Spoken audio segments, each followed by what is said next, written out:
Kali ini kita akan membahas ya seorang tokoh wanita. Betul.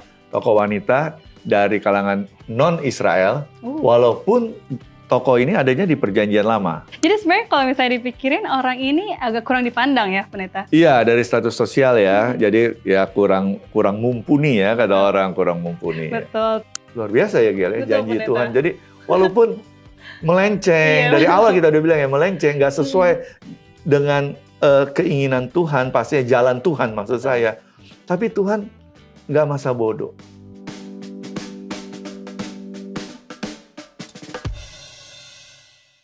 Halo teman-teman, kembali lagi login di Facebook What's on Your Mind bersama dengan saya Gillian Tumangkeng dan Pendeta Hence Rusdi. Halo Pendeta. Shalom Gil. Shalom Pendeta. Apa kabar Pendeta? Sehat-sehat, gimana kabar? Puji Tuhan, sehat juga Pendeta. Kita juga mau supaya seluruh teman-teman Facebook juga dalam keadaan sehat ya. Amin. Dan sepertinya dari diskusi yang akan kita bahas nanti banyak pelajaran-pelajaran yang akan kita bahas. Sudah pasti, pelajaran-pelajaran yang signifikan. Betul. Untuk sejarah umat Tuhan dan juga pasti pelajaran-pelajaran yang dapat kita aplikasikan dalam hidup saat ini. Tentu Pendeta. Nah, tapi sebelumnya Pendeta, kita akan mungkin memberikan hint dulu ya kepada teman-teman. Tentu teman-teman sudah penasaran tentang siapa ya yang akan kita bahas. Untuk itu mungkin Pendeta boleh kasih pertama.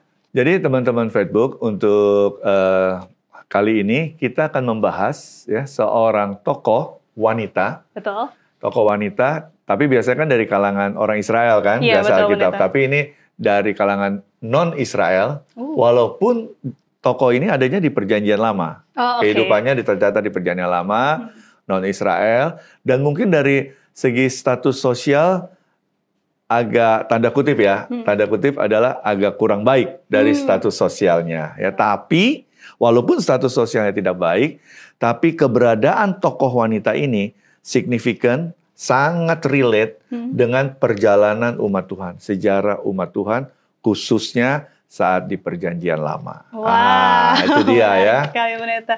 Jadi sebenarnya kalau misalnya dipikirin orang ini agak kurang dipandang ya Pendeta? Iya, dari status sosial ya. Jadi ya kurang mumpuni ya, kata orang, kurang mumpuni. Betul, tapi mungkin seperti yang Pendeta sudah bilang, kita akan belajar banyak dari tokoh ini. Dan mungkin teman-teman sudah bisa tebak ya, kira-kira siapa yang akan kita bahas.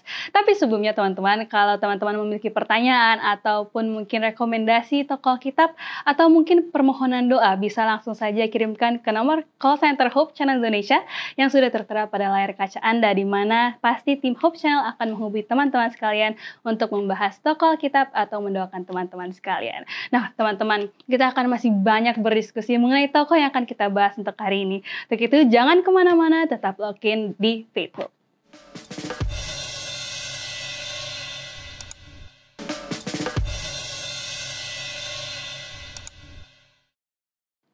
Kembali lagi login di Facebook What's on Your Mind dengan karakter yang sudah kita sebutkan tadi. Tapi namanya belum disebutkan ya Pendeta? Belum. Oke, boleh Pendeta review langsung? Ya, jadi teman-teman Facebook, kali ini kita akan membahas seorang tokoh wanita non-Israel ya, dengan status sosial ya kurang bagus lah mungkin ya pada dianggap orang banyak, yaitu tokoh tersebut adalah Hagar ya. Betul Pendeta. Hagar. Kira-kira siapa sih Hagar Pendeta? Iya, baik. Jadi teman-teman Facebook, kita lihat di sini ya.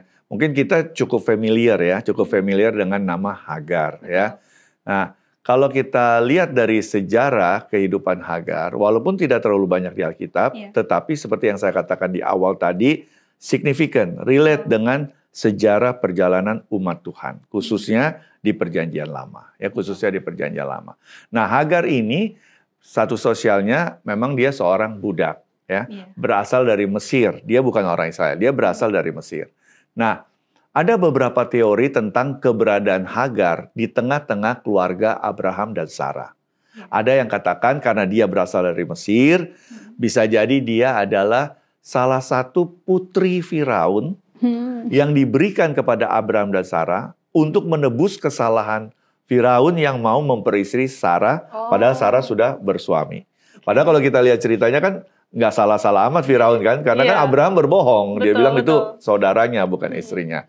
Nah, ada juga yang bilang bahwa Hagar ini memang pada dasarnya adalah memang seorang budak dari salah satu budak dari salah satu istrinya Firaun yang diberikan kepada Abraham dan Sarah. Jadi, dan ada teori-teori lain. Ada teori-teori lain. Tetapi kita mau fixnya Alkitab aja. Betul, gitu. benar. Jadi, apa kata Alkitab tentang siapakah Sarah ini? Ya. Nah, teman-teman Facebook boleh kita buka Alkitab kita.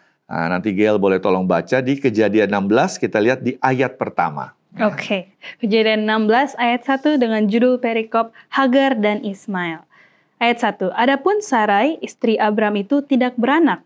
Ia mempunyai seorang hamba perempuan, orang Mesir, Hagar namanya. Nah, jadi itu Alkitab tegas ya, bicara bahwa dia seorang hamba, ya seorang hamba, dan dia perempuan Mesir, namanya Hagar. Nah, uniknya nama Hagar ini, kalau di dalam bahasa Ibrani, ya bahasa asli Alkitab Perjanjian Lama, kita tahu Ibrani, Hagar ini artinya flight, terbang, atau orang sering bilang juga bisa juga diterjemahkan lari. Oh. Jadi arti namanya unik ya, arti betul, namanya unik. Memang nama itu khususnya di Perjanjian Lama dan Baru di Alkitab, nama itu sangat penting, arti nama maksudnya ya.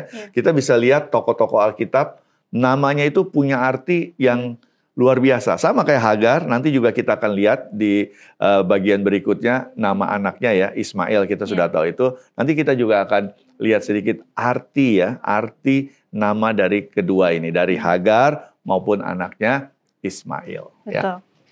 Oke, Pendeta. Nah, tadi Pendeta sudah bahas tentang Hagar gimana dia akan terbang lari. Kita kayaknya beberapa menit ke depan akan bahas tentang dia kabur ya, Pendeta. Iya, dia lari ya, sesuai namanya ya. Betul. Tapi mungkin kita bisa lanjut di ayat berikutnya mungkin, Pendeta. Iya, boleh. Di ayat 2 dan 3, Gail tolong baca. Oke, baik. Kita akan baca dalam ayat 2. Berkatalah Sarai kepada Abram, engkau tahu Tuhan tidak memberi aku melahirkan anak. Karena itu, baiklah hampiri hambaku itu. Mungkin oleh dialah aku dapat memperoleh seorang anak. Dan Abram mendengarkan perkataan Sarai. Ayat 3. Jadi Sarai, istri Abram itu mengambil Hagar hambanya, orang Mesir itu, yakni ketika Abram telah 10 tahun tinggal di tanah Kanaan, lalu memberikannya kepada Abram suaminya untuk menjadi istrinya. Iya, jadi menarik ini ceritanya. Cerita biasa, tapi ini menarik kalau kita baca satu persatu ayat dan kita bisa coba selidiki lebih dalam ya soal hal ini.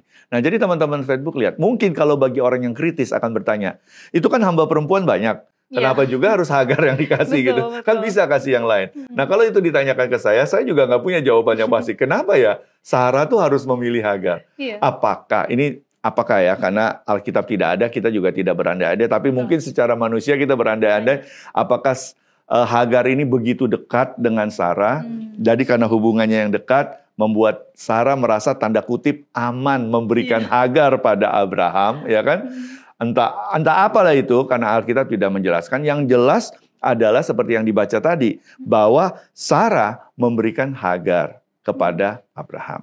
Nah, kita tahu latar belakangnya ya teman-teman Facebook ya. Di Kejadian pasal 12, di Kejadian pasal 17, Tuhan memberikan janji kepada Abraham yang luar biasa. Diberkati. Abraham akan diberkati bukan saja secara materi, bukan saja secara rohani, tapi juga secara keturunan. Apalagi pada zaman dulu, zaman Alkitab, keturunan itu menjadi satu hal yang luar biasa ya pada saat itu di keluarga-keluarga. Jadi keturunan, dan keturunannya dijanjikan Tuhan adalah apa? Seperti pasir di laut dan bintang di langit. Dalam arti banyak sekali. Sedangkan saat itu usia keduanya, baik Abraham dan Sarah, usianya sudah cukup lanjut. Ya, Abraham saat itu sudah berusia di atas 80 tahun, Sarah pun sudah usia mau mencapai 80 tahun. Dan janji tersebut belum terpenuhi, sehingga Sarah mengambil inisiatif. Ya, mungkin dia seorang ibu, ya, dia seorang istri, mungkin ini kan isu yang sensitif. Jadi ibu atau istri ini dia mengambil inisiatif menyerahkan siapa? Hagar untuk diberikan kepada Abraham, dan melalui Hagarlah nanti mereka mendapatkan keturunan. Kurang lebih seperti itu ya, kurang lebih seperti itu.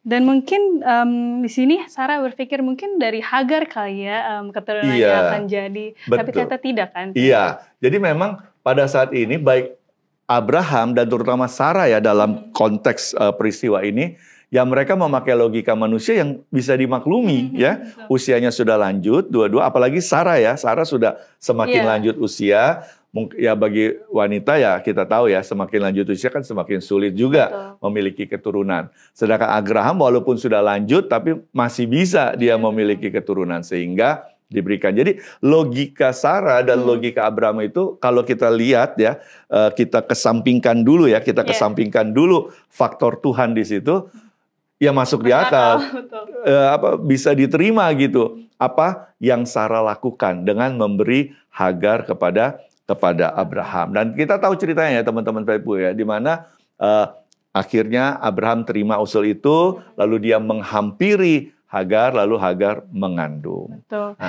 Dan pasti di antara keduanya pasti ada perselisihan ya pendeta. Iya, itu perempuan. Iya, itu dia. Makanya saya katakan tadi, kenapa harus Hagar? Kenapa nggak hamba yang lain yang banyak gitu? Seperti saya bilang, tapi ini ya, tidak di Alkitab, tapi secara logika manusia aja, mungkin Hagar itu hamba perempuan yang paling dekat hubungannya dengan Sarah. Sehingga Sarah berpikir seandainya nanti hamba ini mengandung, punya anak, dia nggak akan ngelunjak gitu sama saya sebagai ibu kan, sebagai apa? Sebagai istri yang sah atau sebagai nyonya gitu kan.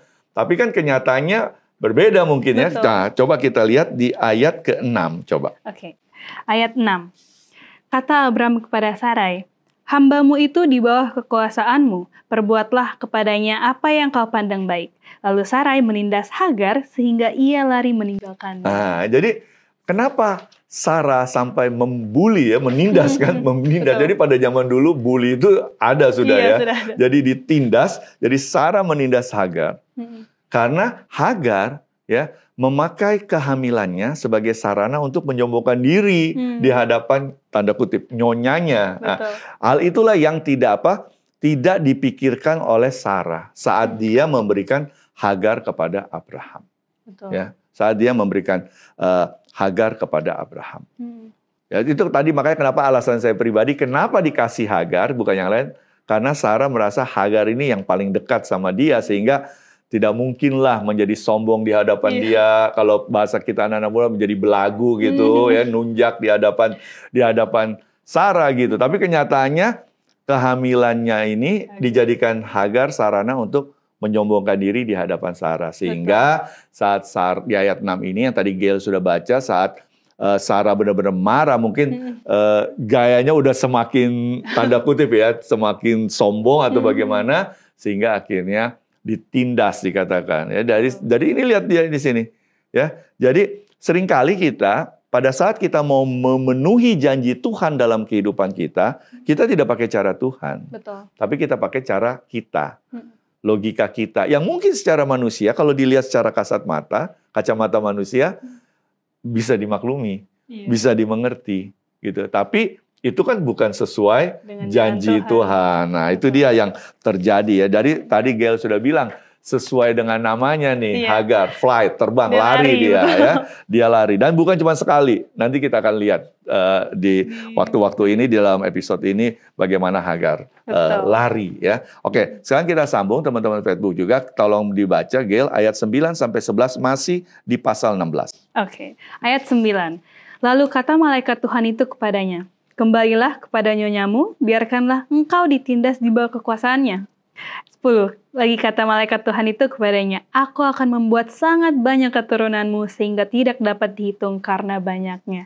Ayat 11 selanjutnya kata malaikat Tuhan itu kepadanya, "Engkau mengandung dan akan melahirkan seorang anak laki-laki dan akan menamainya Ismail, sebab Tuhan telah mendengar tentang penindasan atasmu." Iya, jadi lihat di sini ya, lari dia. Betul. Dari ini pelarian pertama dia dari nyonyanya istilahnya ya. Karena jelas sekali malaikat katakan ini, kembali ke nyonyamu, kembali ke Sarah.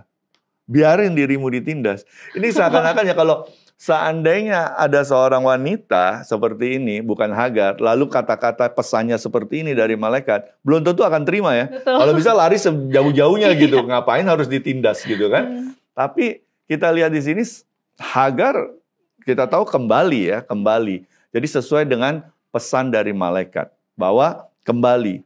Kalau mau ditindas ya tindas aja, nggak apa-apa. Kamu terima. Itu istilahnya, itulah konsekuensi dari status kamu. Mungkin begitu ya. Jadi status kamu ya udah terima kamu ditindas gitu. Istilahnya kamu kan ditindas juga karena kamu sombong-sombong depan dia. Kalau enggak juga mungkin dia baik-baik aja sama kamu. Ya. Tapi itulah yang terjadi. Tapi yang menarik bukan di situ. Yang paling menarik adalah di ayat 11 tadi. Dikatakan bahwa apa? Bahwa aku akan memberikan, Tuhan ya melalui malaikat katakan, aku akan memberikan keturunanmu sangat banyak. Betul. Ini bayangkan, jadi janji kepada Abraham dan Sarah itu levelnya sama dari hal ini. Iya. Kepada Hagar, janjinya sama, levelnya sama, yaitu apa? Akan punya banyak keturunan, seperti bintang di langit, pasir di laut. Mungkin janji-janji yang lain nggak sama, tapi yang janji ini khusus bicara keturunan, ini sama. Betul. Ini sama. Dan itu luar biasa ya. Walaupun agak menyimpang perjalanannya, nggak sesuai dengan seturut dengan janji Tuhan, tetapi Tuhan tidak menutup mata kepada Hagar.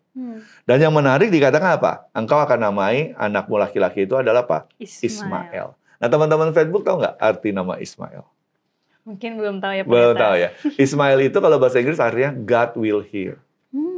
Jadi Tuhan akan mendengar. Karena itu yang dikatakan di sebelah. Sebab Tuhan telah mendengar penindasan atasmu. Jadi Ismail itu artinya sangat bagus. Sangat bagus. Memang, makanya saya katakan ya, saya anggap aja saya sebagai pelajar Alkitab, saya sangat curious dengan nama-nama tokoh Alkitab. Artinya, arti nama-nama tokoh Alkitab. Karena arti namanya itu biasanya menggambarkan kehidupannya. Biasanya menggambarkan kehidupannya di tokoh-tokoh Alkitab ya. Mungkin kalau Shakespeare bilang apalah arti sebuah nama, tapi dalam hal ini khususnya di zaman Alkitab, baik lama maupun baru, nama itu artinya sangat penting. Nggak bisa kita masa bodoh gitu dengan arti nama. Nah ini seperti ini. Hagar artinya terbang, flight, lari. Anaknya laki-laki Ismail, Tuhan bilang, kasih nama Ismail. Nah, tokoh-tokoh Alkitab cukup sedikit yang ada pesan khusus kasih nama anak itu apa, ya kan? Betul. Kasih nama anak itu siapa gitu. Banyak tokoh-tokoh yang lain kebanyakan ya dari orang tuanya dikasih nama, ya kan? Hanya 1-2 tokoh yang disuruh Tuhan kasih namanya ini gitu. Nah, salah satu dari yang sedikit itu adalah siapa? Ismail. Dengan nama arti yang sangat-sangat baik, sangat-sangat bagus, sangat-sangat menggambarkan penjagaan Tuhan. Dan sangat-sangat menggambarkan siapa Tuhan itu. Yaitu apa? I will hear. Saya akan dengar keluh kesahmu, penindasan yang engkau terima, sakitmu, kesusahanmu, pencobaanmu. I will hear. Saya akan dengar. Tuhan akan apa? Akan mendengar. Amin. Biarpun memang sudah seperti yang pendeta bilang, sudah melenceng ya. Seharusnya di jalan seperti kita melenceng. Tapi Tuhan tarik kembali sehingga pada akhirnya janjinya akan terpenuhi. Tuhan tarik kembali dan Tuhan tidak masa bodoh. Walaupun Hagar itu di luar skenario Tuhan, sudah pasti. Itu skenarionya manusia, ya kan? Betul. Walaupun Hagar itu di luar skenario Tuhan, minta maaf, Ismail di luar skenario itu, tapi Tuhan tidak menutup mata. Itulah luar biasanya Tuhan kita ya. Amin, betul pendeta. Jadi Tuhan pasti akan mendengarkan semua keluh kesah kita. Iya, dengan level janji yang sama. Keturunannya akan sama banyaknya. Ya. Nah, sekarang kita lanjut, masih di pasal 16, sekarang kita lihat di ayat 15 dan 16. Oke, ayat 15 dan 16. Lalu Hagar melahirkan seorang anak laki-laki bagi Abram, dan Abram menamai anak yang dilahirkan Hagar itu Ismail. 16. Abram berumur 86 tahun ketika Hagar melahirkan Ismail baginya. Jadi sudah cukup umur ya, 86 tahun ya. Udah kakek mungkin ya, kalau orang zaman sekarang kalau masih hidup umur 86 mungkin bukan cuma punya cucu, punya cicit kali udah gitu ya. Karena udah umur 86. Jadi saat usia 86 Abraham memiliki atau lahirlah Ismail. Dikasih nama sama dia Ismail sesuai perintah Tuhan kepada Hagar. Sudah pastilah Hagar cerita ke Abraham. Karena nanti anak ini laki-laki, Tuhan, malaikat Tuhan udah bilang kasih nama Ismail. Dikasih nama Ismail. Mungkin ada satu pertanyaan mungkin dari teman-teman Facebook. Kira-kira pernah berpikir nggak? Berapa sih beda usia Ismail sama Ishak? Kita kan tahu ceritanya sudah itu kan. Tuhan memenuhi janjinya melalui Sarah hamil dan melahirkan Ishak. Ya kan? Tapi kan Ismail dulu udah pasti. Berapa tahun tuh ya bedanya antara Ismail dan Ishak. Nah, kita coba lihat sekarang dari Kejadian 16 kita buka di Kejadian 21, kita baca ayat 5. Tolong Gel baca. Oke, pendeta. Ayat 5. Adapun Abraham berumur 100 tahun ketika Ishak anaknya lahir baginya. Jadi tadi ayat yang tadi dikatakan pada saat Ismail lahir umur Abraham berapa? 86. 86. Saat Ishak lahir umur Abraham berapa? 100. Jadi beda 14 tahun.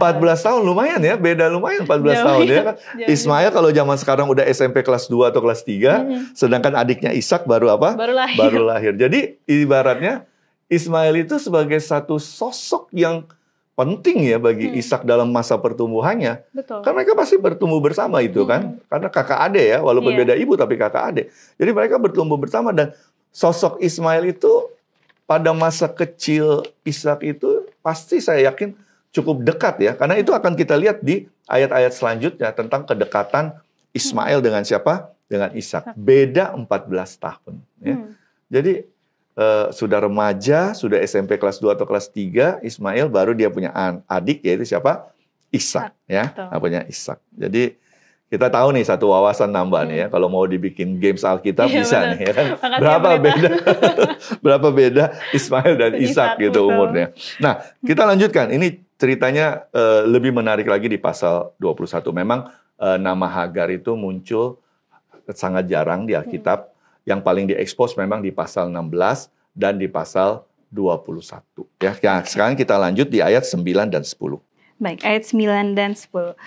Pada waktu itu, Sarah melihat bahwa anak yang dilahirkan Hagar, perempuan Mesir itu bagi Abraham, sedang main dengan Ishak, anaknya sendiri. Ayat 10, berkatalah Sarah kepada Abraham, usirlah hamba perempuan itu beserta anaknya, sebab anak hamba ini tidak akan menjadi ahli waris bersama-sama dengan anakku Ishak. Nah, lihat di sini, itu yang saya bilang tadi, gitu, bahwa masa kecil Ishak, dia ya istilahnya mungkin diasuh juga oleh kakaknya sama abangnya ya karena usianya cukup jauh ya. Main bersama kan dikatakan di sini. Dan Sarah tidak suka. Saya bukan seorang psikolog jadi saya tidak bahas psikolog ya sisi psikolognya. Kenapa Sarah harus nggak suka? Bukannya harus suka dua anak laki-laki dia walaupun Ismail dari Hagar kompak, akur gitu ya. Ismail mungkin membantu juga kan menjaga Ishak yang masih kecil. Tapi dikatakan di sini dia nggak suka. Ya, dia nggak suka ya, sehingga dia minta Abraham untuk apa? Untuk mengusir. Nah, inilah yang tadi saya katakan. Pada saat kita mau menerima janji Tuhan, harusnya kita sesuai dengan jalan Tuhan, bukan jalan kita. Pada saat kita melakukan jalan kita, bisa saja janji itu tetap kita dapatkan, tetapi penuh dengan konsekuensi yang harus kita tanggung. Ini salah satu konsekuensinya. Ini salah satu konsekuensi dan terutama ditanggung oleh Abraham. Karena dia kan harus mengusir, itu kan anak dia. Bagaimanapun Ismail itu anak dia, darah daging dia. Bayangkan, sedangkan yang minta adalah istri dia, nyonya kan. Wah, keluarkan dia, usir dia, nggak mau bersama-sama Ismail dan Ishak. Jadi ya mungkin sebagai seorang laki-laki, sebagai ayah, ini menjadi apa? Menjadi dilema kali ya buat Abraham bahwa kok bisa gitu ya harus mengusir. Nah dia nggak pikirkan itu 14 tahun yang lalu ya. Jadi dia nggak pikir mungkin saat ini bukan 14 tahun ya. Mungkin Ishak udah tumbuh 6 tahun berarti 20 tahun lalu kah peristiwa itu terjadi. Jadi kita manusia begitu. Kita nggak pernah pikir dosa atau kesalahan yang kita lakukan itu konsekuensinya tuh akan sangat berat saat kita hadapi. Saat konsekuensi itu datang itu akan sangat berat kita hadapi. Gitu. Dan itu yang terjadi kepada Abraham. Dilema besar kan bagaimana mungkin dia mengusir darah daging dia sendiri, anak dia sendiri ya. Nah, sekarang kita lihat teman-teman Facebook masih di pasal 21, sekarang di ayat 12 dan 13. Baik, Pendeta. Ayat 12 dan 13, tetapi Allah berfirman kepada Abraham, janganlah sebal hatimu karena hal anak dan budakmu itu. Dalam segala yang dikatakan Sarah kepadamu, haruslah engkau mendengarkannya, sebab yang akan disebut keturunanmu ialah yang berasal dari Ishak. Ayat 13, tetapi keturunan dari hambamu itu juga akan kubuat menjadi suatu bangsa karena ia pun anak. Nah, lihat ini, tadi saya sudah katakan, Tuhan gak masa bodoh dengan Ismail. Benar-benar God will hear. Betul. God will see. Betul. Gitu. Nggak cuma hear tapi see. Jadi Tuhan berikan juga apa yang diberikan pada Ishak, yaitu keturunan yang banyak ya, dalam satu sisi ini ya, keturunan yang banyak, itu juga diberikan. Dan janji itu membuat apa? Abraham, tanda kutip ya, tenang. Bukan tenang dalam arti dia sukacita ya, mengusir anaknya keluar. Tenang dalam arti, Tuhan akan menjaga anakku ini. Sesuai namanya, God will hear. Betul. Karena Tuhan udah bilang, ini keturunan akan banyak. Kalau keturunan akan banyak artinya apa?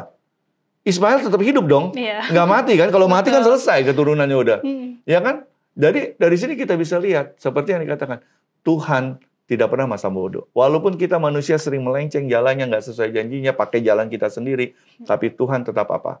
Tetap dia tetap apa ya, fix dengan janjinya, dia tetap Betul. terikat dengan janji dia kepada kita untuk apa? Untuk dia berikan, ya, Betul. untuk dia berikan, dan itu terbukti, ya. Betul, amin. Dan itu sudah 2 pelajaran ya pendeta kalau yang aku dapat secara pribadi ya. Ya. Dimana kalau misalnya kita mau melenceng, Tuhan pasti akan membenarkan kita, biarpun pada akhirnya kita harus menghadapi konsekuensinya Konsekuensi sendiri. tetap. Dan kita bisa lihat juga bagaimana Tuhan itu selalu adil dan akan mendengar semua penindasan, kesusahan-kesusahan kita. Ya. Dan teman-teman, masih banyak yang kita akan pelajari dalam pelajaran kita hari ini. Untuk itu jangan kemana-mana, tetap login di Facebook.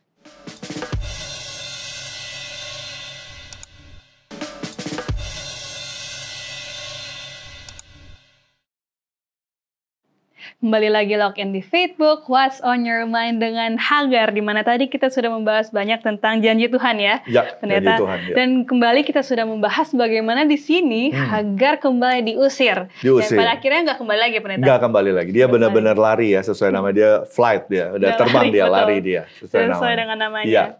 Oke pendeta, berarti kita akan lanjut lagi membahas tentang bagaimana di dalam kisah ini Hagar sudah tidak bersama-sama dengan Abraham dan Sarah ya? Iya. Jadi teman-teman Facebook masih tetap di Kejadian pasal 21. Sekarang kita baca ayat 15-16, tolong Gel baca. Baik, ayat 15 dan 16. Ketika air yang di Kirbat itu habis, dibuangnyalah anak itu ke bawah semak-semak, dan ia duduk agak jauh, kira-kira sepemanah jauhnya, sebab katanya, tidak tahan aku melihat anak itu mati. Sedang ia duduk di situ, menangislah ia dengan suara nyaring. Iya, jadi seringkali ya teman-teman Facebook, pada peristiwa yang kedua ini di Kejadian 21, seringkali kita berpikir si Ismail ini masih bayi, masih kecil. Oh, betul. Padahal ini betul. usianya udah ini 14 tahun plus ya, kita nggak tahu berapa ya, entah 15-20 tahun, pokoknya sudah pada saat diusir, pengusiran kedua, ya kan? Nah, tapi itu pun bisa dilihat di sini.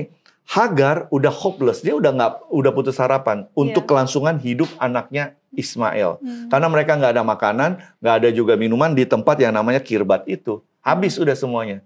Anak itu sudah lumayan ya, remaja pasti betul. ya. Tapi Hagar tetap menilai saat itu terjadi, ini nggak akan selamat. Karena dalam arti apa? Kalau begitu kita bisa lihat begitu terhimpitnya Hagar. Dia benar-benar ngerasa udah nggak ada jalan keluar. Ya, nggak ada jalan keluar. Makanya dikatakan sini dibuang, ada kata-kata dibuang ya. Saya yakin bukan dibuang dalam arti bayi yang dibuang begitu aja ya, tapi ditinggalkan aja ya, ditinggalkan, dibiarin gitu loh. Betul. Si Ismail yang sudah remaja ini. Dan lalu dia katakan, ya kalau mau mati jangan depan mata saya lah, kurang lebih segitu ya. Dia katakan tidak tahan. Dan di situ dia menangis ya. Lalu mungkin kita bertanya, nah lalu bagaimana dengan arti nama Ismail ini? God will hear. Tuhan dengar nggak dia menangis seperti itu? Nah, kita sambung di ayat 17 sampai 20.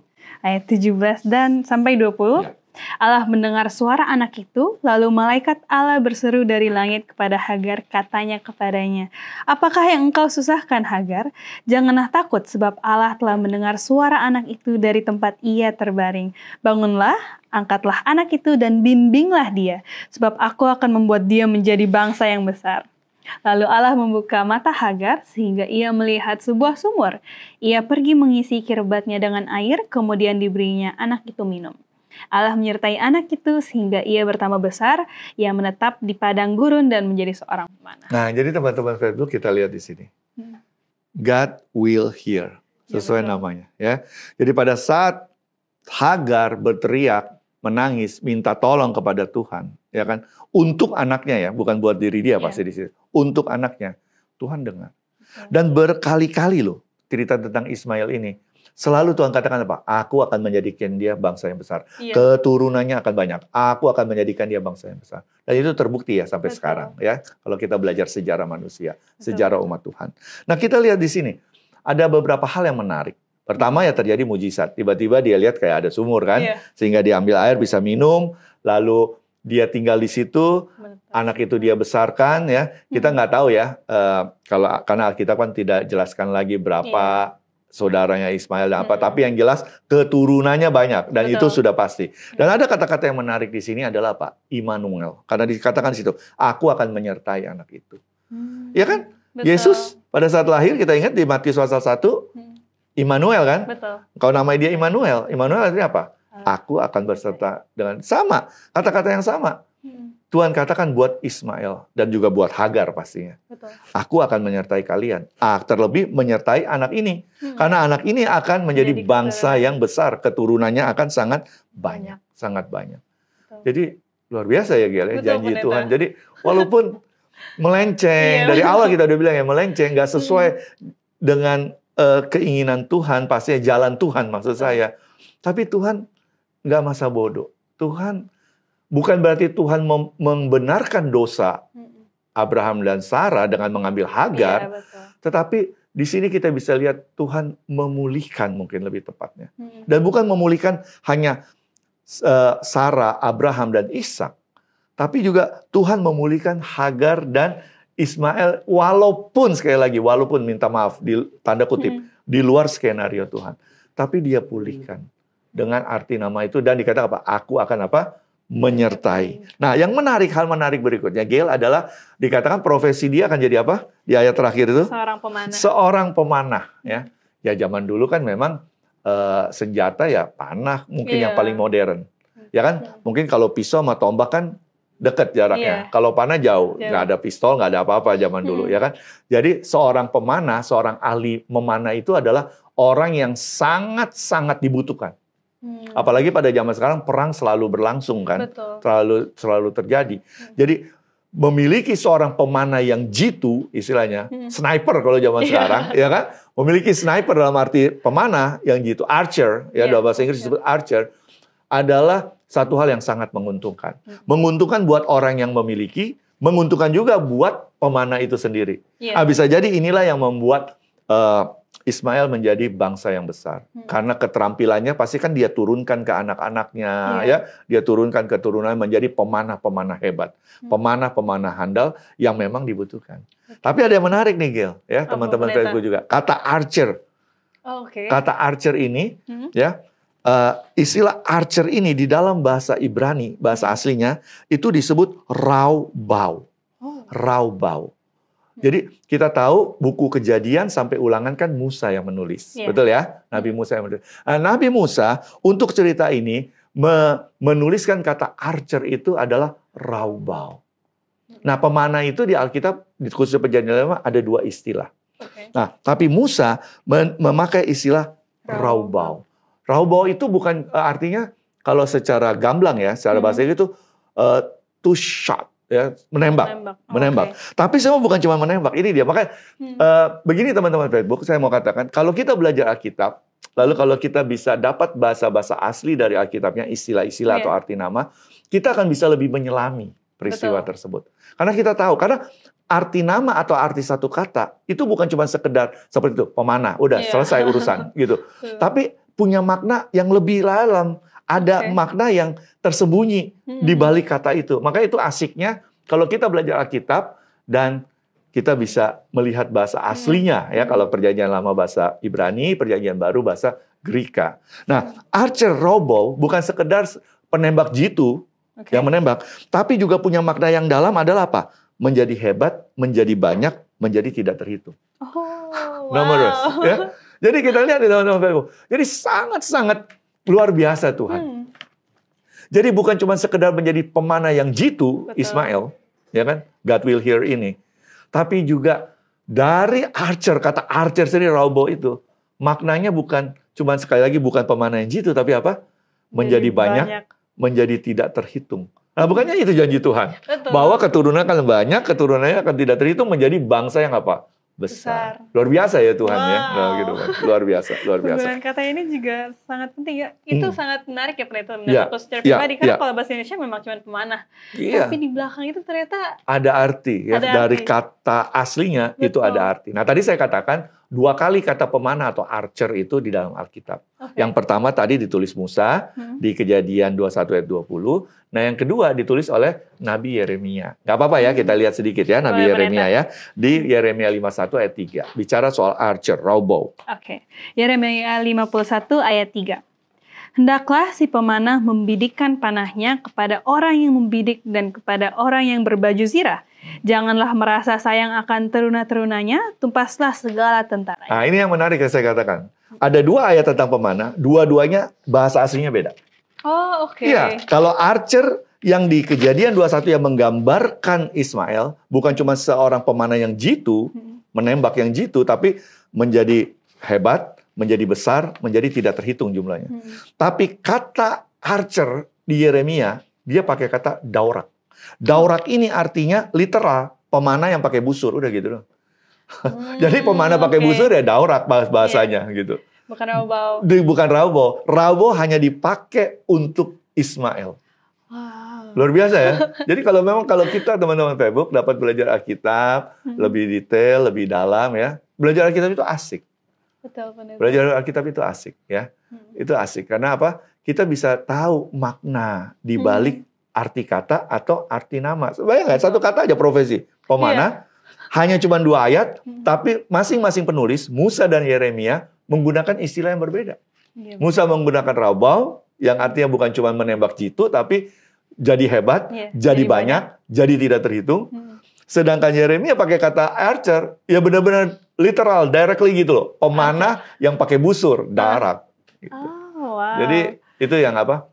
Membedakan dan menggambarkan benar-benar Ismail. Memang kita membahas Hagar ya, tapi Hagar kan nggak bisa lepas dari Ismail. Gimana pun juga itu anak dia ya.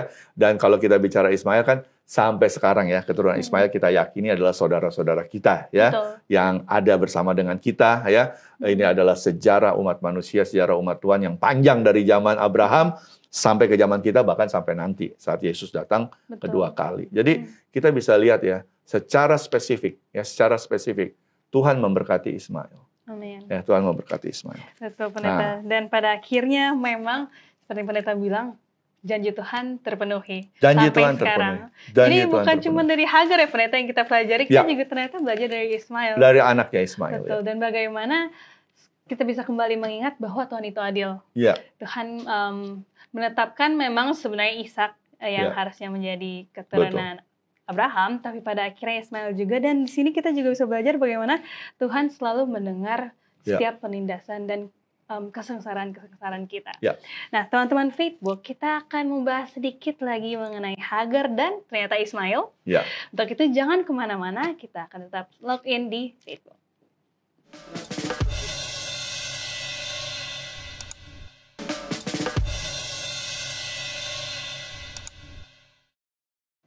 Halo teman-teman, kembali lagi login di Facebook What's on Your Mind dengan Hagar plus Ismail. Di mana kita sudah banyak membahas tentang Hagar dan juga Ismail. Dan sebenarnya masih banyak yang mungkin akan kita bahas. Tapi untuk kali ini, pendeta, kita akan cukupi sampai saat ini. Karena pasti teman-teman juga bisa kembali lagi ya mempelajari sendiri. Dan di sini kita akan memberikan kesimpulan bagi teman-teman untuk teman-teman ambil di rumah masing-masing. Baik teman-teman Facebook sekalian, yang mau saya katakan adalah seringkali manusia menyikapi janji Tuhan dengan salah kaprah. Mereka mengambil jalan mereka, bukan jalan Tuhan. Betul. Ya, sehingga hal tersebut mendatangkan sesuatu yang tidak sesuai dengan keinginan Tuhan. Dan itu terjadi pada Abraham saat dia menerima tawaran Sarah untuk mengambil Hagar sebagai istrinya, dan diharapkan anak yang lahir dari Hagar menjadi anak perjanjian. Tapi itu tidak sesuai dengan janji Tuhan. Tidak sesuai dengan cara Tuhan. Nah, tapi yang menarik adalah begini. Yang kita harus syukuri adalah begini. Di dalam kesalahan manusia, ya, Tuhan tetap menunjukkan keadilan dan kasih-Nya. Dia tetap menunjukkan keadilan dan kasih-Nya. Dia nggak meninggalkan Hagar, dia nggak meninggalkan Ismail, ya, sesuai dengan namanya God will hear. Dia dengar, ya, dan dia pulihkan. Ismail menjadi keturunan dari Hagar. Ismail menjadi bangsa yang besar, bangsa yang luar biasa. Bahkan sampai saat ini kita hormati satu dengan yang lain, ya. Namun sekali lagi, kesalahan yang dilakukan oleh Abraham dan Sarah ini tetap ada konsekuensinya. Betul. Terjadi perselisihan, Iya. ya kan? Terjadi kecemburuan, terjadi kedengkian, bahkan perpecahan di dalam keluarga. Itu adalah konsekuensi yang terjadi saat manusia salah jalan untuk menerima janji Tuhan, bukan jalan Tuhan. Nah, pelajaran buat kita sekarang adalah bagaimana kita tetap setia di dalam janji Tuhan untuk mendapatkan janjinya itu. Ya, tentunya dengan melakukan segala perintah Tuhan. Penyerahan hidup yang sepenuhnya ke dalam tangan Tuhan. Sehingga ini menjadikan apa? Menjadikan kita lebih mudah, tanda kutip, untuk menuruti segala perintah Tuhan. Agar kita dapat mendapatkan janji Tuhan sesuai jalan Tuhan. Amin. Bukan jalan manusia. Nah, seandainya kita sudah melenceng, ya kan? Tuhan tetap akan pulihkan saat kita datang mengaku dan bertobat. Betul. Tapi jangan lupa, tetap ada konsekuensi yang kita terima. Tapi biarlah kita berdoa terus agar kita dapat menjalani konsekuensi itu sesuai kehendak Tuhan. Nah, itulah kesimpulan yang bisa kita dapat. Amin, Pendeta. Sungguh luar biasa banyak yang bisa kita pelajari dari Hagar dan juga Ismail ternyata. Dan teman-teman Facebook, saat ini kita akan mendoakan teman-teman sekalian dimanapun berada. Untuk itu saya meminta Pendeta untuk berdoa. Ya, kita berdoa. Tuhan melalui tokoh Hagar dan juga anaknya Ismail, kami dapat melihat betapa besar kasih-Mu bagi kami sebagai anak-anak, sebagai umat-Mu. Biarlah Tuhan, kasih setia Tuhan tetap melingkupi kehidupan kami masing-masing. Sehingga hari lepas hari, kehidupan kami makin seturut dengan kehendak-Mu. Saat kami mau menerima janji-Mu, biarlah Tuhan rendahkan hati kami, sehingga kami dapat menjalani itu sesuai jalan Tuhan, bukan jalan kami. Dan jalan Tuhan kami percaya adalah jalan yang terbaik. Ampuni Bapa segala dosa kami. Doa ini semua dialaskan di dalam nama Tuhan Yesus yang telah menjadi juru selamat kami. Amin. Amin. Terima kasih Pendeta. Sama-sama hari Gail. ini. Terima kasih teman-teman juga sudah mengikuti kita membahas mengenai Hagar dan juga Ismail.